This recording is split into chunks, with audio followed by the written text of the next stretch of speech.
कर सकते हैं। ये सीता माँ द्वारा बनाई चित्रलिपि है, जो अगर इस पत्थर को तोड़ दिया जाए तो भी पुनः उभर आता है। ये बड़ा अद्भुत स्थल है। यहाँ हनुमान जी से भेंट होती है, तो ये अवसर तापस्य का ये वो स्थान है। हनुमान जी का नृत्य मुद्रा में एकमात्र ये स्थल मिलता है। फिर आगे राम जी बढ़ते हैं, कुमारद्वय, ये है भगवान वाल्मीकि जी का आश्रम। ये चित्रकूट दिखाया केवट ने। अब ये भगवान कामता नाथ जी, यहाँ भगवान बहुत दिन तक रहे। उसके बाद चित्रकूट पर्वत के आसपास अनेक ऋषियों के दर्शन करते हुए ये राम घाट आते हैं। वो चित्रकूट के घाट पर वही संतन की भी ये वही पवित्र स्थल है। इसके बाद ये भरतकूप है, जहाँ भरत जी ने सभी तीर्थों का जल किया। ये फटिकशिला है, जहाँ कोए ने माँ पर चंचू प्रहार किया। एक अद्भुत बात है कि आज भी यहाँ कोए नहीं आते। कोई जाके बैठा रहे कितनी देर, कोई दिखाई नहीं देते। गुप्त गोदावरी होते हुए टाठी घाट है, सकल मुनिन संविदा कराई, सीता संग चले तो भाई, अगर कोई देखना चाहे तो आज भी यहाँ सिद्ध संतों के दर्शन हो सकते हैं। अत्रि आश्रम आते हैं भगवान, यहाँ तपोकुंज ऋषियों के दर्शन होते हैं, और यहाँ भयंकर राक्षस विराट का वध करते हैं। उसके बाद भगवान आगे बढ़ते हैं, ये सर्वंग आश्रम आते हैं, ये अश्वमुनि आश्रम आते हैं। गोस्वामी जी ने अश्वमुनि का चर्चा नहीं की, लेकिन ये अश्वमुनि का आश्रम है। उसके बाद ये सबसे महत्वपूर्ण स्थल है। ये वो स्थल है जहाँ यहाँ आकर भगवान राम की यात्रा का उद्देश्य ही बदल गया था। यही उन्होंने प्रतिज्ञा की थी, निस्सरहीन करो मही भुज उठाए पन की, सकल मुनि के आश्रम ही जाए जाए सुख दीन। इसके बाद भगवान राम सुतीक्ष्ण आश्रम जाते हैं। वहाँ तक रामायण में किसी तरह का वर्णन नहीं है, लेकिन जब हम दर्शन करने करते हैं, वहाँ जाते हैं, तो अनेक आश्रम मिलते हैं।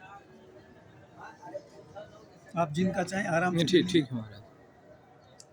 यहाँ रामटेक आते हैं महाराष्ट्र में, और माना जाता है कि भगवान ने रामटेक के दो अर्थ है, टेक माने रहना, टेक माने प्रतिज्ञा करना। यहाँ भगवान राम ने राक्षस वध की प्रतिज्ञा की थी, इसलिए स्थल का नाम आज भी रामटेक है।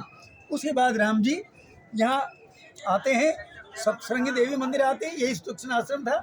उसके बाद वो 10 वर्ष के दंडक वन भ्रमण के लिए निकलते हैं। ये फिर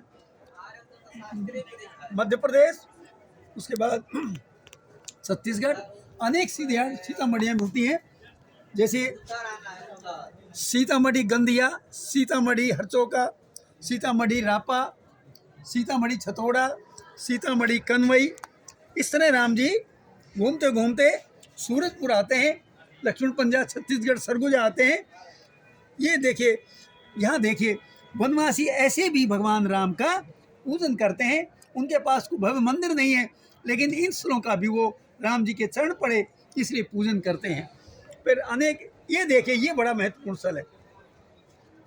ये सीता बेंगरा है, बेंगरा अर्थात रहने का स्थल सीता जी का। देखिए अद्भुत बात है, ये जो काला स्थल दिख रहा है आपको, इसमें माचिस की तिल्ली जलाएं तो भी 300 गज दूर उसकी आवाज़ सुनाई देती है, और वहाँ से थोड़ा सा आगे बढ़कर जोर से चिल्लाओ तो भी उसकी आवाज़ सुनाई दे देती। क्या ये चमत्कार है, क्या विज्ञान है, आज तक कोई नहीं बता पाया। उसके बाद राम जी छत्तीसगढ़ में चलते रहते हैं। यहाँ ये एकमात्र स्थल है राम रेखा घाट, जो गुमला जिले में झारखंड में पड़ता है।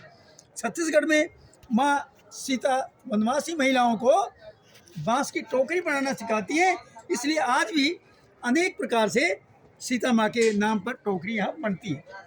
फिर इस तरह राम जी चलते रहते हैं, राम झरना होते हैं, और फिर पैसर घाट होते हैं, महानदी के किनारे किनारे चलते हैं। ये माँ शिवरी का जन्म स्थल है ये, लेकिन मानते हैं कि मिले, लेकिन माँ का भेंट राम जी से कहीं आगे हुई थी। फिर इस तरह वो चलते रहते हैं छत्तीसगढ़ में महानदी के किनारे किनारे। ये अनेक स्थल हैं।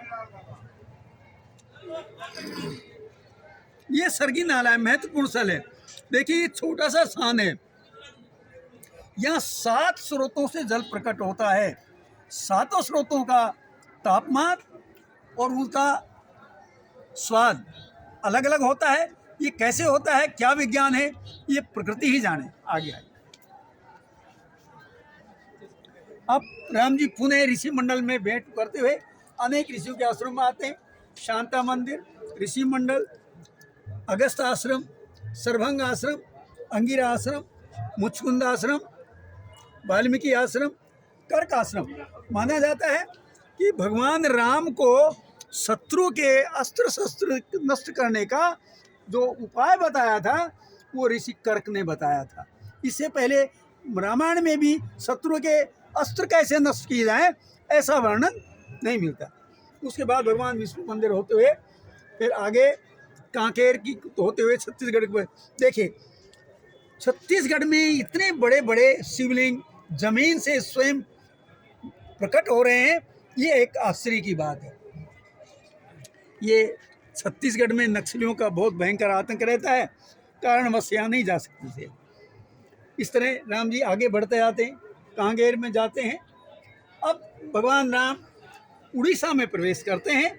यहाँ बंडा जाति जनजाति है जो राम जी की परम भक्त है और बहुत अच्छे वो धनुर्धर वीर भी होते हैं।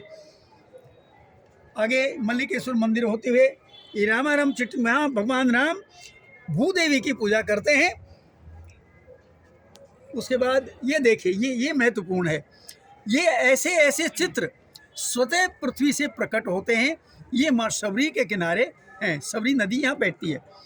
अब हम यहाँ से आगे आकर खम्मम आंध्र प्रदेश में प्रवेश करते हैं।